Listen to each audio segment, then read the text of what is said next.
cooled engines. The Norden bomb sight, a bomb release that drops them out in perfect stacked formation. A precision bomber at 30,000 feet and up. A combat plane at any level of the enemy. Some of the experts said no. Not enough gunpowder, not enough armor, not enough speed or range or ruggedness. The losses would be too high.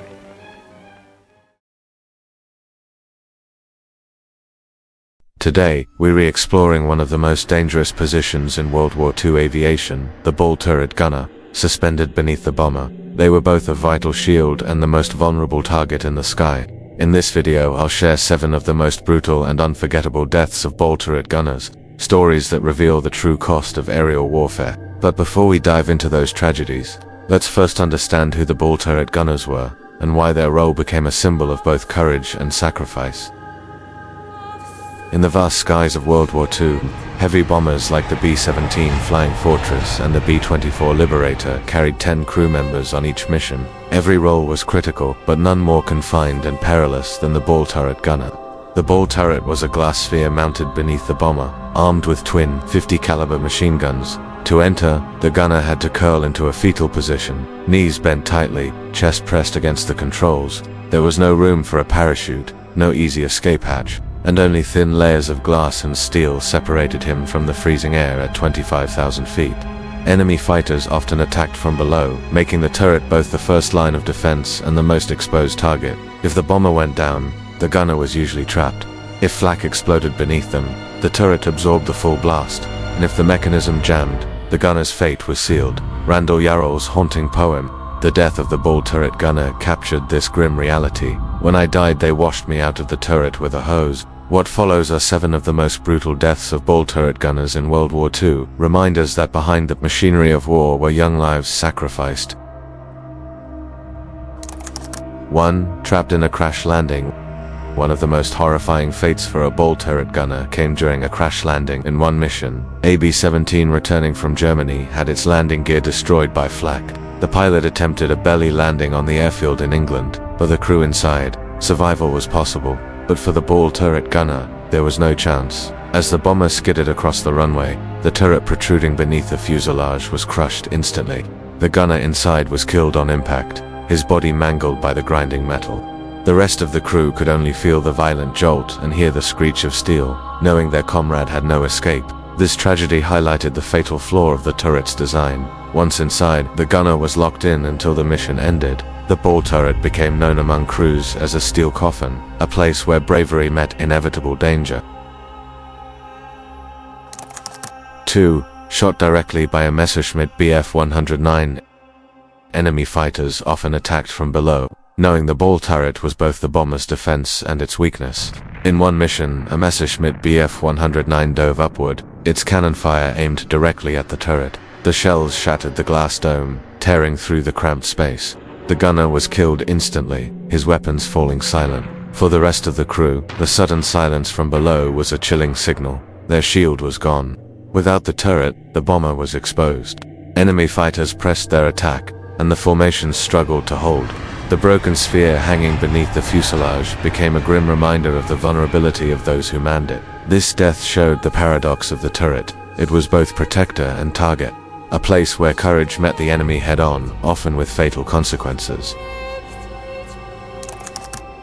3. Burned alive inside the turret.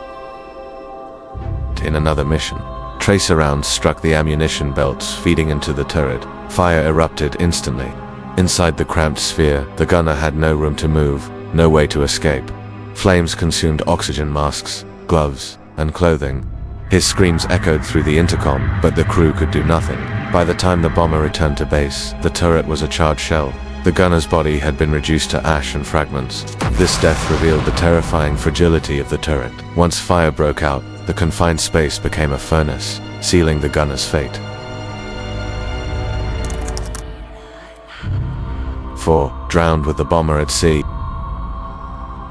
When bombers fell into the sea, most crew had a chance to escape with parachutes or rafts, but for the ball turret gunner, escape was nearly impossible. In one mission, a B-24 was hit and forced down into the North Sea. The crew bailed out, but the turret remained locked. As the bomber sank, the gunner drowned inside, trapped in steel and glass. Witnesses described bubbles rising as the aircraft disappeared beneath the waves. The gunner's final moments were spent watching water rise around him, powerless to escape. This death embodied the nightmare of the turret, a prison that turned the ocean into a grave.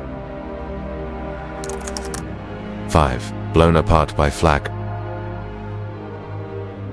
German flak was the deadliest threat to bombers. In one mission over Berlin, a shell exploded directly beneath a B-17. The blast obliterated the turret, tearing it apart in an instant. The gunner was killed instantly, his body scattered by the explosion.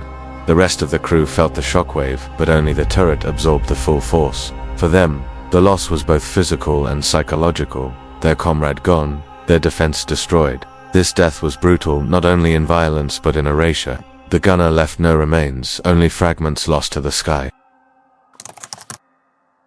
6. Turret jammed during evacuation. The turret depended on motors and gears. If jammed, the gunner was trapped.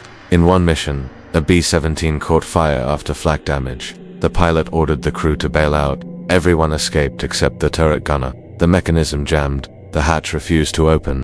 His voice came through the intercom, pleading for help. The crew tried, but failed. Moments later, the bomber exploded, taking him with it. This death haunted survivors. They lived with the memory of leaving a comrade behind, trapped by machinery. 7. Mass deaths in bomber formations. The most devastating losses came during mass raids. In the Schweinfurt and Regensburg missions of 1943, dozens of bombers were shot down within minutes. Turrets exploded one after another, gunners killed almost simultaneously. The sky filled with smoke, debris, and falling aircraft. Survivors described it as a graveyard in the air. For the gunners, death came not as isolated tragedy but as part of a collective annihilation. Their sacrifice was multiplied across the formation, a reminder of the scale of loss in aerial warfare. This death was not just personal, but communal, a mass sacrifice etched into history. The stories of 7 brutal deaths of ball turret gunners are not merely records of war. They are the faces of young men, often still in their late teens or early 20s, who sat in cramped spheres to protect their comrades. Each mission was a gamble between life and death, and for many, fate ended tragically in the skies over Europe. The ball turret gunner became a symbol of war's paradox, extraordinary courage placed in a position almost impossible to survive. They knew the risks, yet still climbed into that steel sphere, staring down the enemy at close range, firing their machine guns to keep the formation intact. Today, we remember them not as numbers and statistics, but as human beings who sacrificed everything. Randall Yarell's haunting poem closes with a chilling line, "When I died, they washed me out of the turret with a hose." That sentence reminds us that behind the machinery of war lay real suffering, real lives lost. By recalling these stories, we honor both their bravery and their tragedy. History is not only about victories, but about the price paid. And for the ball turret gunners, that price was their very lives.